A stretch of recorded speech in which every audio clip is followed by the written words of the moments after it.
Easy recipe চ্যানেলে আমার সকল বন্ধুকে আমি আবার ওয়েলকাম জানাচ্ছি।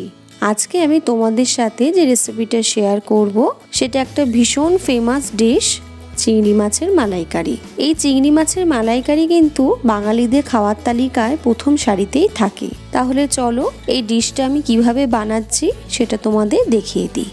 আমি এখানে গলদা চিংড়ি নিয়েছি। চিংড়িগুলোকে ভালো করে পরিষ্কার করে নিয়েছি। এখন আমি মাছগুলোতে দিয়ে দিচ্ছি হাফ চা চামচ হলুদ গুঁড়ো, হাফ চা চামচ লঙ্কা গুঁড়ো, সামান্য পরিমাণ লবণ আর হাফ চা চামচ লেবুর রস। সমস্ত কিছু চিংড়ি মাছের সাথে ভালো করে মাখিয়ে নিচ্ছি। এরপর মাছটাকে ম্যারিনেট হতে দেব 30 মিনিটের জন্য। এখন আমি গ্যাসে কড়াই বসিয়ে কড়াইতে দিয়ে দিচ্ছি দুটো দারচিনি, কয়েকটা লবঙ্গ, কিছু এলাচ, দুটো তেজপাতা আর দুটো শুকনো লঙ্কা। ভালো করে তেল ছাড়া কড়াইতে নাড়াচাড়া করে নিচ্ছি। দেখো মশলাগুলোর কালার কিন্তু চেঞ্জ হয়ে এসছে। মশলাটা ঠান্ডা করে মিক্সিতে দিয়ে দিচ্ছি। দেখো মশলাটা গুঁড়ো করা কমপ্লিট হয়ে গেছে। এখন গ্যাসে কড়াই বসিয়ে দিয়ে দিচ্ছি 1 বাটি নারকেল কোড়া আর বেশ কয়েকটা কাজু বাদাম। ভালো করে তেল ছাড়া নাড়াচাড়া করে নিচ্ছি যতক্ষণ না নারকেলের রংটা একটু বাদামি হয়ে আসবে। নারকেলের কালারটা দেখছো হালকা বাদামি হয়ে এসছে, তার মানে নারকেলটা ভাজা আমাদের কমপ্লিট হয়ে গেছে। আমি মিক্সিতে এখন নারকেল কোড়া আর কাজু বাদামগুলো দিয়ে দিচ্ছি। এর একটা পেস্ট আমি এখন বানিয়ে নেব। এরপর গ্যাসে কড়াই বসিয়ে কড়াইতে দিয়ে দিলাম সর্ষের তেল। হালকা গরম হয়ে গেছে। এখন আমি দিয়ে দিচ্ছি দুটো মাঝারি মাপে স্লাইস করে রাখা পেঁয়াজ, কয়েকটা রসুন কোয়া আর বড় মাপের টমেটো কুচি। সমস্ত কিছুকে ভালো করে তেলের ওপর নাড়াচাড়া করে নিচ্ছি। দেখতে হবে পেঁয়াজগুলো যেন অতিরিক্ত ভাজা না হয়ে যায়। পেঁয়াজের কালারটা একটু চেঞ্জ হয়ে এসছে, টমেটোটাও সেদ্ধ হয়ে গেছে। পেঁয়াজ, টমেটো আর রসুনটাকে একসাথে করে মিক্সিতে দিয়ে দিচ্ছি, দিয়ে একটা পেস্ট বানিয়ে নেব। পেস্টটা রেডি করা হয়ে গেছে। এখন কড়াইতে আমি পরিমাণ মতো তেল দিয়ে দিলাম। তেলটা গরম হয়ে গেছে। অল্প অল্প করে কড়াইতে চিংড়ি মাছ দিয়ে চিংড়ি মাছগুলো ভালো করে ভেজে তুলে নিতে হবে। মাছ ভাজার সময় বলে রাখি চিংড়ি মাছগুলো কিন্তু একসাথে বেশি দেবে না। একসাথে দিয়ে ভাজতে গেলে কিন্তু চিংড়ি মাছ অনেক সময় ভেঙে যায়।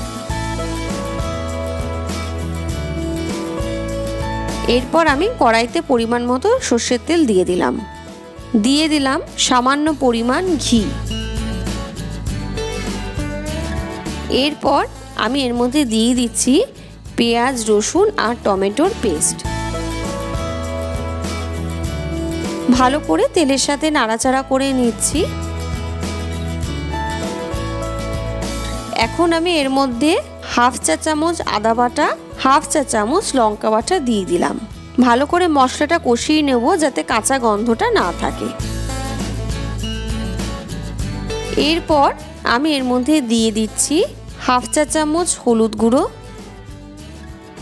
লঙ্কা গুঁড়ো, ধনে গুঁড়ো, জিরে গুঁড়ো আর ভেজে রাখা গরম মশলার আমি যে গুঁড়োটা তৈরি করেছিলাম সেই গরম মশলার গুঁড়ো। সব মশলা দিয়ে ভালো করে আবার কষিয়ে নিচ্ছি।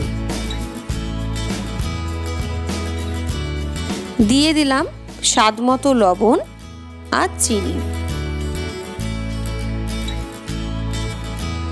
এখন দিচ্ছি নারকেল আর কাজু পেস্ট দিয়ে ভালো করে নাড়াচাড়া করছি। ততক্ষণ নাড়াচাড়া করতে হবে যতক্ষণ না মশলা থেকে তেল ছাড়ছে। এরপর আমি দিয়ে দেব মাঝারি মাপের হাফ বাটি ফেটিয়ে রাখা টক দই। টক দইটা দিয়ে গ্রেভিটার সাথে ভালো করে টক দইটাকে মিশিয়ে নিচ্ছি।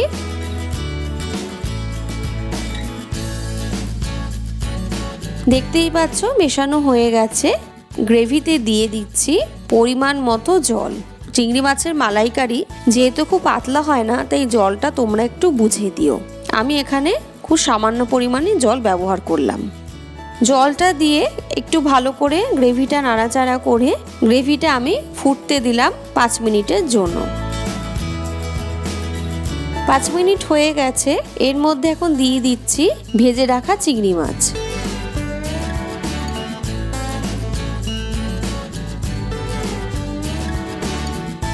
গ্রেভিটার সাথে চিংড়ি মাছটা একটু নাড়াচাড়া করে আরও 5 মিনিটের জন্য ফুটতে দেব।